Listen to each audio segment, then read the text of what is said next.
తహసీల్దార్ల బదిలీ వ్యవహారంపై తీవ్ర విమర్శలు వెల్లువెత్తుతున్నాయి.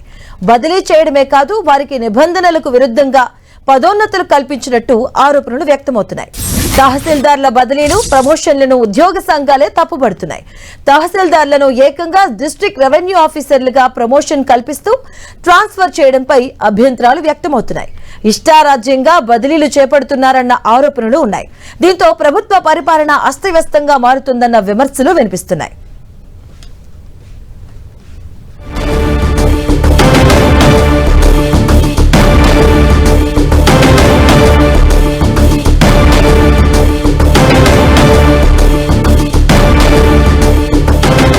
తెలంగాణలో తహసీల్దార్ల బదిలీ వ్యవహారంపై తీవ్రంగా విమర్శలు వెల్లువెత్తుతున్నాయి. దీనికి సంబంధించిన పూర్తి అప్డేట్స్ మా కరెస్పాండెంట్ చారి అందిస్తారు. చారి, మాధవి, నిన్న తెలంగాణలో 12 మంది తహసీల్దార్ల బదిలీ అంశం ఇప్పుడు వివాదంగా మారింది. మొత్తానికి తహసీల్దార్లను ఏకంగా డిఆర్ఓలుగా 7గురిని, ఒకరిని కలెక్టర్ పిఏగా, మరో 4గురిని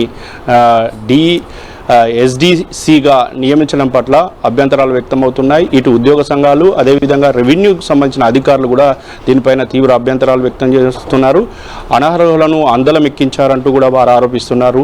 ఒకవైపు ప్రభుత్వం ప్రజాపాలన పేరుతో మెరుగైన పాలన, సమర్థవంతమైన పాలన అందించేందుకు అవసరమైన చర్యలు చేపడుతున్నట్టుంది. ఇలాంటి పరిస్థితుల్లో ఇలాంటి అనర్హులను అందలం ఎక్కించడం ఏంటి అంటూ కూడా ఉద్యోగ సంఘాలు ప్రశ్నిస్తున్నారు.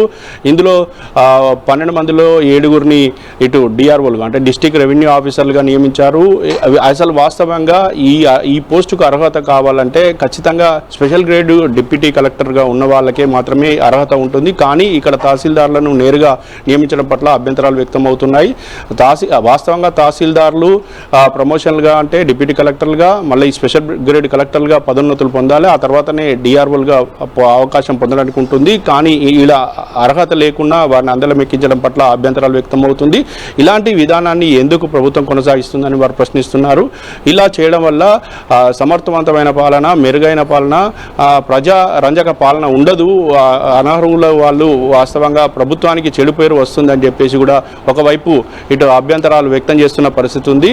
ఇలాంటి పరిస్థితిలో ఇక ప్రభుత్వం ఎలాంటి నిర్ణయం తీసుకుంటుందనేది ఒకటి ఆసక్తికరంగా మారింది. అయితే ఇందులో చాలా వరకు, అంటే ఇందులో చాలా జిల్లాల్లో మనం చూసుకుంటే పెద్దపల్లికి కూడా తహసీల్దార్నే డిఆర్ఓగా వేశారు, మంచిర్యాల జిల్లాకు కూడా తహసీల్దార్ని డిఆర్ఓగా వేశారు. అదేవిధంగా నాగర్ కర్నూలు, ములుగు, కరీంనగర్, కామారెడ్డిలకు డిఆర్ఓలుగా వీళ్ళని నియమించారు.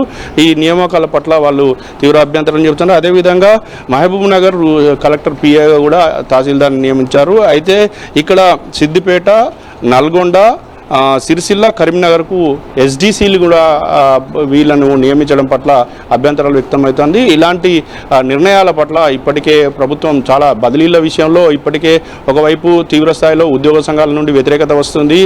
అనేక విభాగాల్లో ఈ బదిలీల అంశం ఒకవైతే, ఇప్పుడు రెవెన్యూ శాఖలో ఈ 12 మంది తహసీల్దార్ల బదిలీ అంశం మాత్రం ఇప్పుడు వివాదంగా మారింది.